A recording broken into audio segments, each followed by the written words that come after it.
Yanni Shabana and John Seigel take the field. Welcome to a special post-game edition of This Week in Auburn Sports. I'm Plainsman sports editor Eric Wallace, joined by his Plainsman sports writers Andrew Monson and Derek Thompson. We're here in Jordan-Hare Stadium after Auburn just completed a 42-35 victory over South Carolina in what was, you'd have to describe it as a thrilling shootout in simplest terms.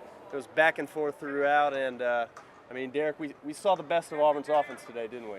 Yeah, we did. Without our offense, we would definitely not have won because our defense could have done a lot better. That's what I'm going to say. Marshall went off. Cameron Artis-Payne went off. Marshall had 139 yards, no interceptions. Mm-hmm. He was really taking care of the ball, too. He was. And Cameron Artis-Payne, he contributed most of those 395 rushing yards.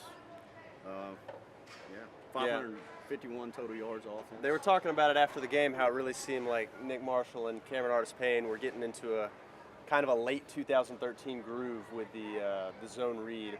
I mean, we saw it. Cameron Artis-Payne had 160-70 yards, only one touchdown, but I mean, he could have had more had Nick Marshall not just been so elusive running it into the end zone.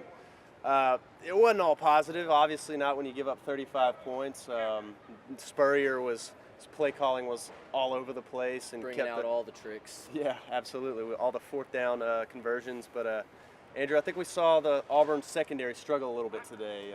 I mean, they started the game off bad. They couldn't stop Dylan Thompson if their life depended on it. He was just torching the secondary. But when it came down to it in the fourth quarter, Jonathan Jones and the rest of that secondary just made plays when it counted, getting an interception in the end zone.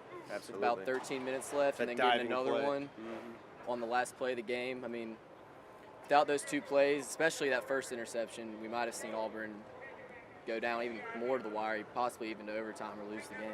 Yeah, and you never want to see a visiting quarterback, walk into your home stadium and throw for 400 yards and 5 touchdowns like Thompson did tonight. But it seemed, at a point that Spurrier and company said, hey, we got him through the air. Pharaoh Cooper was torching Threezy out of the slot. Yeah. They had the matchups there.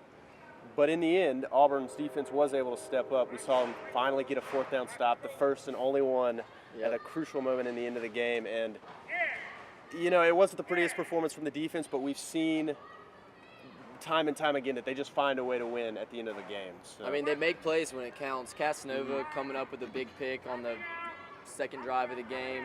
Chris Frost getting 14 tackles and 1.5 tackles for loss. They played great.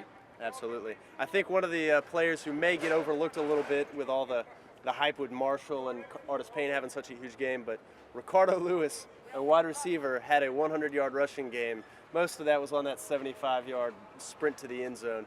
But he tallied 102 yards on the game, and it was good to see them get back to using the sweep because that was such a big part of the offense when we saw Auburn's offense doing so well. We seemed to get away from that the last couple weeks. I mean, you didn't see Corey Grant hardly at all in the state game. We didn't see Ricardo running it much. I'm glad we got back to, like you said, kind of the 2013 offense again. Absolutely.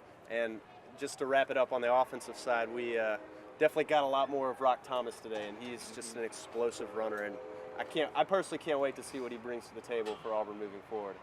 This should be a big game. But moving into next week, we just finished up watching Ole Miss fall at LSU, the team that Auburn trounced 41-7 a few weeks ago. So that definitely changes the dynamics surrounding the next matchup in Oxford. But it's not going to be easy by any means. Ole Miss brings a pretty good defense to the table. So we'll see if Auburn's offense is able to replicate the performance they put on in Jordan-Hare tonight. So until next time, this has been This Week in Auburn Sports.